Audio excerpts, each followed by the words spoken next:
apparent. General Gage ordered Admiral Graves, in command of the Royal Navy, at the beginning of April, to have his sailors make the boats ready to be used for transport. I wonder if they're going to go by land or by sea. They did this in front of the entire town.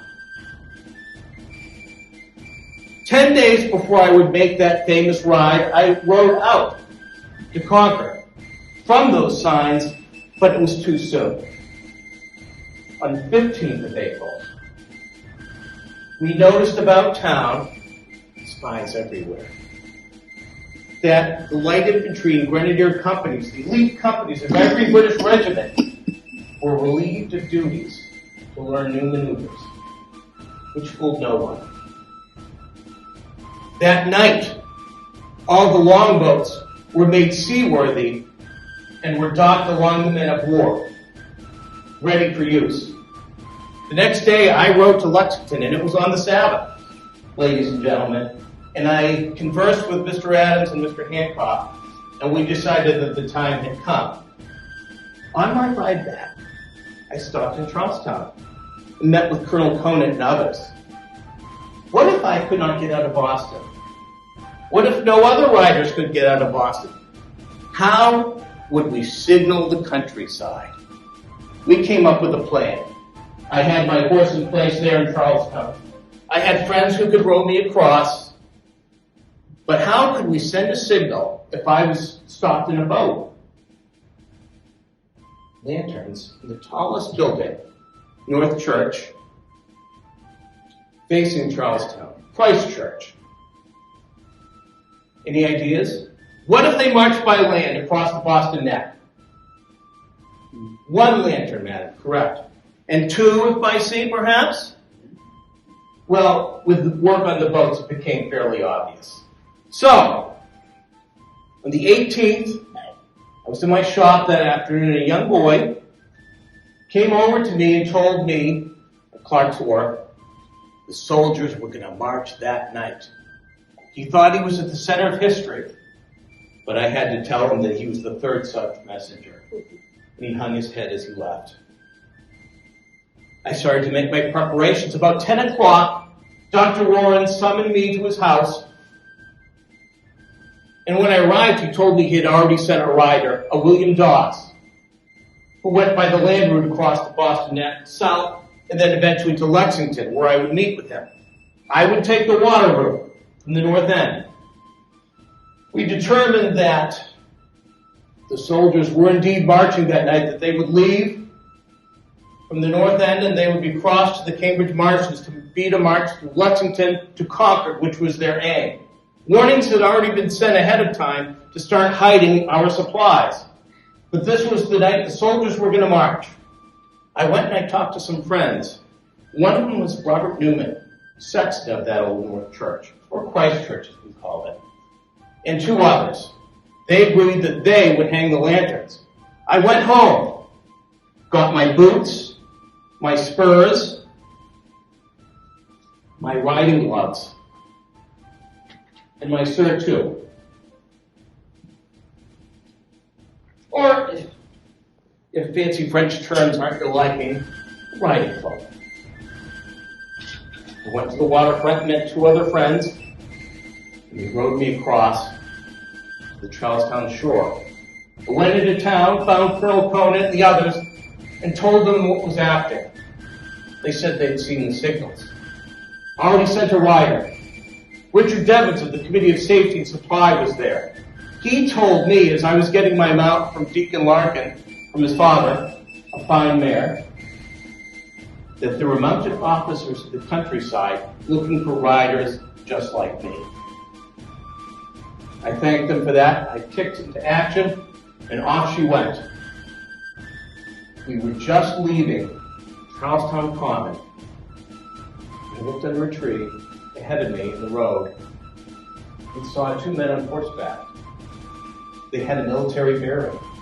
You could see by the moonlight there was some flashes of metal, which could be gorgets around their necks, could be their swords and pommels, could be any number of things that made them as military men. One of them tried to cut me off in front, and the other chased me from behind. I had a fine mare, because the one that tried to cut me off got stuck in a clay pit, and the other was too slow. I diverted my route and crossed into Medford, or Mystic if you will, crossing the bridge and on my way through Monotony. I alerted the militia in Medford, went through Monotony, a little after midnight, arrived in Lexington, rode past the Buckman Tavern to the right, towards the Clark Parsonage. A little after midnight, I saw a body of men. About 8 men, with one in command of them, those 8 men. I would find out later he was Sergeant William Monroe. I called out to them. Sergeant Monroe wasn't impressed. You know what he told me? He told me to keep the noise down. The family had retired and did not wish to be disturbed. You can imagine I was a bit put out. Noise? You'll have noise enough before long. The regulars are coming out. Everyone came to their senses. Everyone woke up. Except that when I knocked on the door, John Hancock in that annoying way said, "Come in, Revere. We are not afraid of you." We met.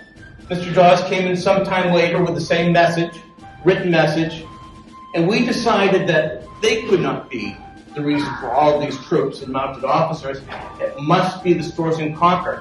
So after refreshing ourselves at the Buckman Tavern, resting our mounts, we remounted and made our way to Concord. We met a Dr. Samuel Prescott, fine son of liberty and fine doctor and fine horseman. And the 3 of us set out to make our way to Concord. One of us would go with Dr. Prescott to knock on a door and alert a house. The other would ride ahead to look. We're about halfway there. What did I see ahead of me when I was up front? 2 more officers, hiding under a tree, waiting. I signaled the others, except the 2 became 4. And they drew their pistols and started to yell at us, tell us to stop or we were dead men. Herded us to a pasture they had cunningly picked out, with fences taken down to send us in. Dr. Prescott was quite the horseman. He whispered to us to put on. He made his escape to the left. Hopped the fence, he was gone. So did William Dawes. I went to the right and I rode into 6 more mounted officers and sergeants. They grabbed my reins and my bridle, and I was done that evening. They dismounted me. Fair to say they abused me much. But then they started to ask me questions, and they did not like my answers. Why?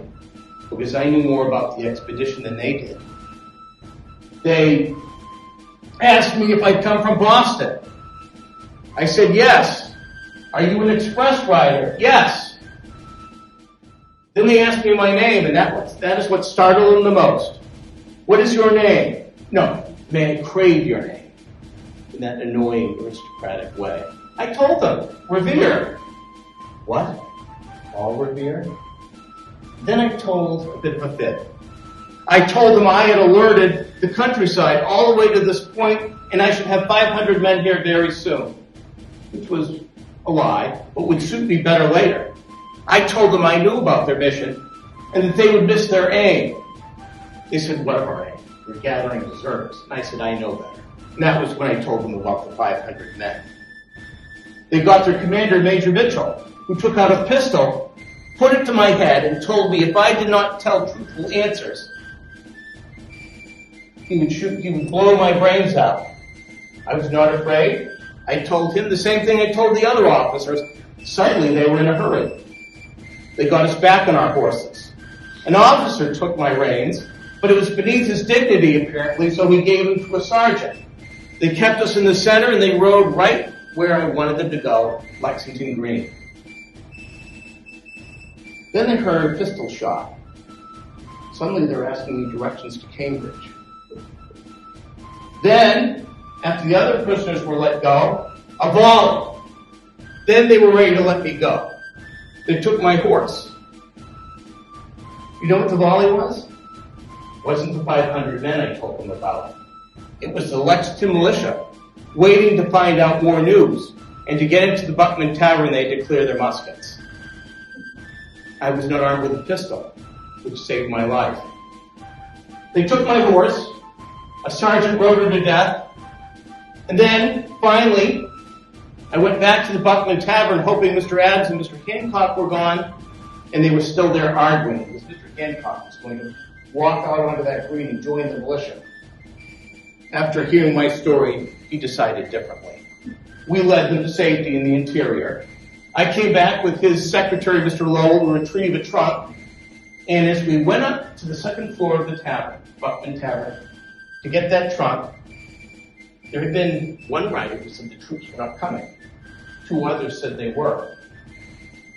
I looked out the window as the sun was just starting to peak, and I saw them.